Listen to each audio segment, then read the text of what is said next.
চলে এসেছি বন্ধুরা। আজকে হ্যাশট্যাগ আমরা সকলের টপিক দিয়েছে অপরাজিতা। অপরাজিতার আগেও বেশ ভালো ভালো টপিক দিয়েছে।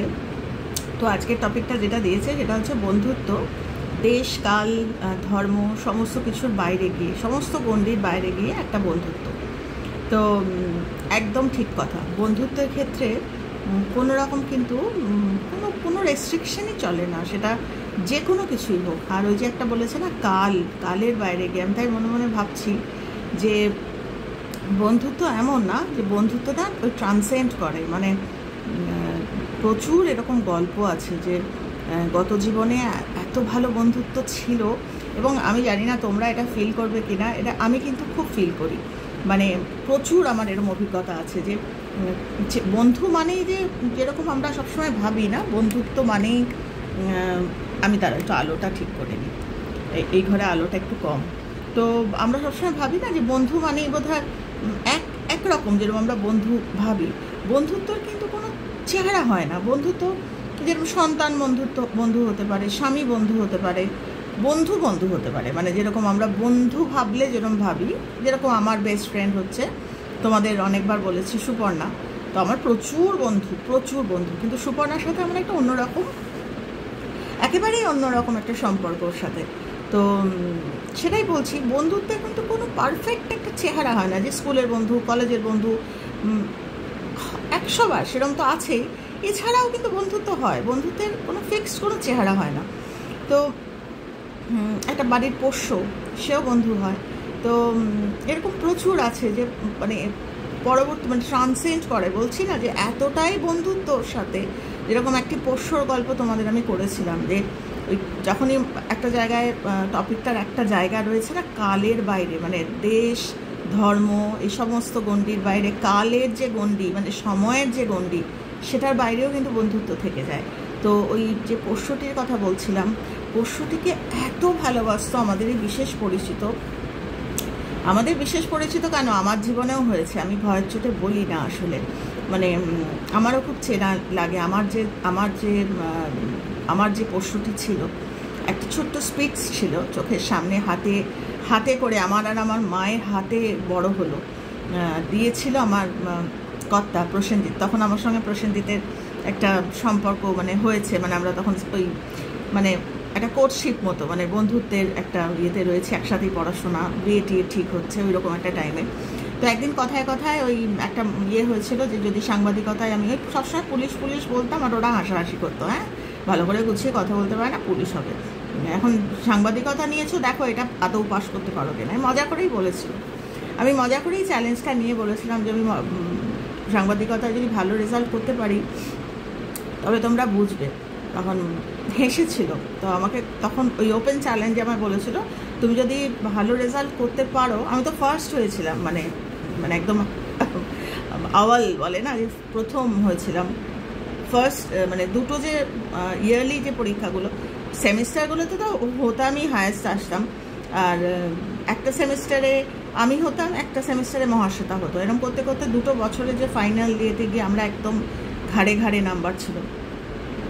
তো আমাকে তখনও চ্যালেঞ্জটা আমি যখন অ্যাকসেপ্ট করলাম যে হ্যাঁ আমি করে দেখাবো, ভালো নাম্বার পেয়ে দেখাবো, ভালো করে, ফিক্সড কিছু না, জার্নালিজম তখন বই তৈরিও ছিল না, আমাদের প্র্যাকটিক্যালি মানে গিয়ে করতে হতো বিভিন্ন জায়গায়। আমাদের মানে তখন প্রিন্ট মিডিয়া ছিল, আমাদের নিয়ে যাওয়া হতো, দেখতাম কী করে মানে UNI PTI এর থেকে যে ফোল্ডিং যে পেপারসগুলো আসতো, সেইগুলো খুলে আমাদের কাছে আসতো। তখন না তো জেরক্সটা ছিল, রূপা আমাকে বলেছে জেরক্স বলবি না, ওটা ফটোকপি।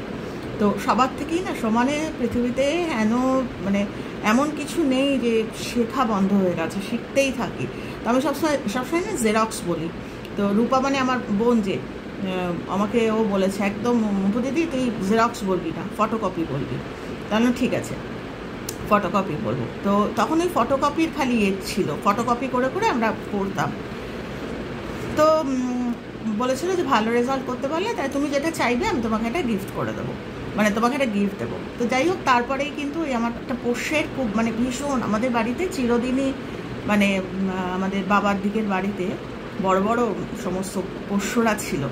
তো যখন আমাদের মানে বাড়ি ভাগাভাগি হয়ে গেল, সবাই যে যার মতো, জ্যাঠা কাকারা সব আলাদা সমস্ত থাকা, সেই সময় থেকে পোষ্য বন্ধ হয়েছে। কিন্তু আমার মনের মধ্যে না একটা ছিল। তো যাই হোক, ওই ক্যামিকে প্রসেনজিৎ দিয়েছিল। এবং ক্যামি তখন এত ছোট যখন আনা হয়েছিল। ক্যামি কোথাকার যেন, যিশু সেনগুপ্তর বাবা হচ্ছেন উজ্জ্বল সেনগুপ্ত। উজ্জ্বল সেনগুপ্তর বাড়ির মানে ওনার যে পোষ্য ছিল তার বোধহয় 5টা না 6টা এরকম হয়েছিল, তার মধ্যে এইটা ছিল সবচেয়ে দুষ্টু। তো এটাকে প্রসেনজিৎ নিয়ে এসেছিল আমার জন্য। তো যাই হোক, একটা ম্যাগাজিনের মধ্যে করে ওকে এরকম রাখা যেত, মানে এতটাই ছোট ছিল। তো সেটাই বলি, ক্যামি ওই কালের গণ্ডির বাইরে আজও কিন্তু মানে ক্যামির জন্য আমরা যে ডিসিজদের জন্য প্রেয়ার করি, ক্যামির জন্য প্রেয়ার পাঠাই। তো এরকম মানে বন্ধুত্ব ওর সাথে কীরকম বন্ধুত্ব ছিল বলে বোঝাতে পারবো না। মানে মনে হতো যেন মানুষ মনে হতো এরকম। মানে আমিও নাক ডাকতাম, ও নাক ডাকতো। তখনকার কথা বলছে, বিয়ের আগের। তো মা বলতো এক এক সময় যে তোর আর ক্যামি নাক ডাকার ঠালায় পারি না। তো বন্ধুত্ব, সত্যিই বন্ধুত্ব। আর ওই একটা গল্প তোমাদের বলেছিলাম না যে এরকম পোষ্য ছিল, ও চলে যাওয়ার পরে পাগল হয়ে গেছিলো। ও তখন ক্যারি করতো, ওর বহুদিন বাদে বাচ্চা হবে, 13-14 বছর বিয়ে কেটে গেছে, বাচ্চা হবে না বলে দিয়েছিল। তো সেখানে ওই পোষ্যটাই ওর সন্তানের মতো ছিল। তো বাচ্চাটা যখন হবে তার কয়েকদিন আগে এ চলে গেল, মানে কালের ওপারে চলে গেল, আর এই বাচ্চাটা এলো। তো ওদের বদ্ধমূল ধারণা যে এই ভালোবাসা এছাড়া আর কি, সব কিছুর গণ্ডি মানে সায়েন্টিফিক নলেজের গণ্ডির বাইরে এই বিশ্বাসের নলেজ, মানে বিশ্বাসের জ্ঞান, যে মানে বিশ্বাসের যে মানে কি বলবো। তো কত সময় না ভাষা আসে না মুখে। তো সেটাই বলছি যে সায়েন্টিফিক একটা গণ্ডি হয় না যে না এরম হয় না, এরম আবার হয় নাকি, কিন্তু বিশ্বাসটা এমনই। তো ওরা ভাবে যে এরকম আমার সঙ্গেও, কিন্তু আমি বলি না মানে আমার ইউটিউব চ্যানেল অনেকেই দেখে, আবার এই নিয়ে হবে, কারণ আমার আত্মীয় পরিজন অনেকেই দেখে। আমার খুব কাছের একজন, আমার মানে ক্যামি চলে যাওয়ার পর আমার মনে হয় এরকম। তো সেটাই বলছি, এরকম পৃথিবীতে অনেক মানুষের সঙ্গে দেখা হয়, মনে হয় অনেক ভালোবাসার মানুষ, বন্ধুর মতো যারা, তাদের ক্যারেক্টারিস্টিক্স ওদের সঙ্গে দেখতে পাই। মানে আমি এখন আর নাম নিচ্ছি না, মানে অনেকের অ্যাট্রিবিউটস বা অনেকের ক্যারেক্টারিস্টিক মানে চেনা কারোর মধ্যে যখন খুব দেখি কথার ধরন। বা যেমন আমার এক দাদা, তোমরা ভাববে যে দাদা আবার অত বড় দাদা, আমার থেকে নানা করে 17-18 বছরের বড় দাদা, স্পিরিচুয়ালি ব্লেসড ওই দাদা ছিলেন। তো এই দাদার গল্প তোমাদের একদিন করবো। তো ওই দাদার সাথে না আমার একটা অন্যরকম সম্পর্ক ছিল। মানে দাদা তো এমনি আমার পিসির 3 ছেলে, ছোটদা হচ্ছে ছোটজন। তো ওনার ক্যান্সার হয়েছিল। তো ওনার সঙ্গে আমার শেষের যে কথাগুলো আজও আমার কানে বাজে, মানে একদম মনে হয় যেন জ্যান্ত ছোটদা আছে। কিছু মানুষ আছে না যাদের সঙ্গে যখন কথা বলি আমার মনে হয় যে ছোটদা না তো ছোটদা, কিন্তু পরেই আমার মনকে আবার করি যে না এই তো বড়, মানে বয়স্ক, কিন্তু মনে হয় যেন একদম ছোটদা কথা বলছে। তো ছোটদার সঙ্গে বহু বছর পর, মানে ছোটদা চলে যাওয়ার পর আমরা বম্বেতে এসেছি। বম্বেতে এসে ওই ভদ্রলোকের কথা বলছি, উনি আমাদের প্র্যাকটিসে আছেন। উনি বসেন, উনি কথা বলেন, ওনার ধারণগুলো মনে হয় ছোটদা। প্রসেনজিৎকে বলেছি আমি, প্রসেনজিৎ বলে না এরকম ছোটদারই তো বয়সী, সেটা সত্যি কথা। তখন হয়তো একটু যুক্তি দিই, কিন্তু আসলে কিন্তু ছোটদার সঙ্গে যে বন্ধুত্বটা ওটা কালের বাইরে। ওটা আমার যতদিন থাকবো মানে ওটা চলবে, মানে ওটা মনের মধ্যে একটা থেকে যায়। কিন্তু যাই হোক, মানে আমি বলছি এই যা কথাগুলো এতক্ষণ প্রায় নানা করে 8-9 মিনিট আমি যে বকবক করছি, এরকম প্রচুর অভিজ্ঞতা আছে যে বন্ধুত্ব কোনো ধর্ম হয় না। আমাদের জেবা, আমরা আলাদা ধর্মের, কিন্তু জেবার সঙ্গে এমন বন্ধুত্ব যে খুব বন্ধুত্ব, মানে ওরও কোনো এক্সপেকটেশন নেই আমার ওপর যে আমি ফোন করবোই, বা ওর সঙ্গে হোয়াটসঅ্যাপে যোগাযোগও হয় না খুব একটা, ওই কমেন্টের মাধ্যমে যা যোগাযোগ হয়। আমাদের একটা গ্রুপ আছে, কিন্তু আলাদা করে যে কথা বলবো, এটাই হচ্ছে বন্ধুত্ব। যে জানে আমি আছি, বা আমি জানি ও আছে, কোনো কিন্তু তার মধ্যে কোনো যে আমি যোগাযোগ করছি না, বা আমারও ও যোগাযোগ করে, আমাদের যোগাযোগ খুব একটা হয় না, কিন্তু মনের মধ্যে যে ভালোবাসাটা আমার ধীরে ধীরে দৃঢ় হয়।